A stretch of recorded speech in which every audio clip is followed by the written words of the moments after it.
ഇനിയും വരാൻ പോകുന്ന ലോകത്ത്, അതായത് നമ്മളിപ്പോൾ പറയുമ്പം ഇന്ത്യ ഗവൺമെൻറ് സുദർശൻ ചക്ര എയർ ഡിഫൻസ് സിസ്റ്റം, ഇത് ബേസിക്കലി ഇപ്പോഴാണ് ഇന്ത്യൻ പ്രധാനമന്ത്രി കഴിഞ്ഞ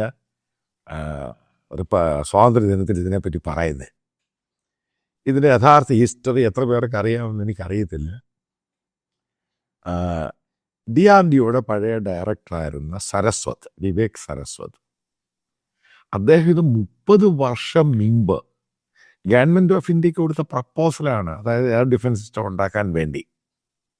അന്നും അദ്ദേഹം പറഞ്ഞു ഇത് DRDO കൊണ്ട് ഉണ്ടാക്കരുത്, ഇത് DRDO സൂപ്പർവൈസ് ചെയ്ത് പ്രൈവറ്റ് കമ്പനികളെ കൊണ്ടുണ്ടാക്കണം. അതവിടെ പൊടി തട്ടി അവിടെ കിടക്കുമായിരുന്നു.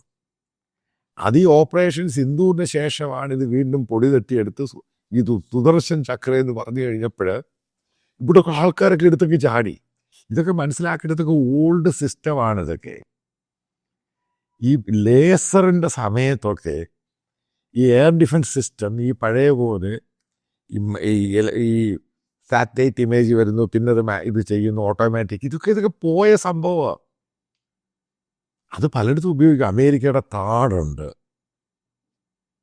അതേപോലെ തന്നെ ഇസ്രായേൽ ഡെവലപ്പ് ചെയ്ത ആരോ സിസ്റ്റം ഇസ്രായേൽ അമേരിക്ക ഡെവലപ്പ് ചെയ്തു ജോയിൻ്റ് ആയിട്ട്. പിന്നെ അതിനു മുമ്പുള്ള പാട്രിയോട്ട് 1 ഉണ്ട്, പാട്രിയോട്ട് 2 ഉണ്ട്.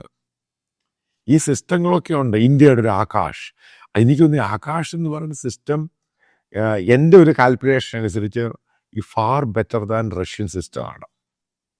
കാരണം അത് ശരിക്കും പെർഫോം ചെയ്തു കഴിഞ്ഞ ഓപ്പറേഷൻ സിന്ദൂർ സമയത്ത്.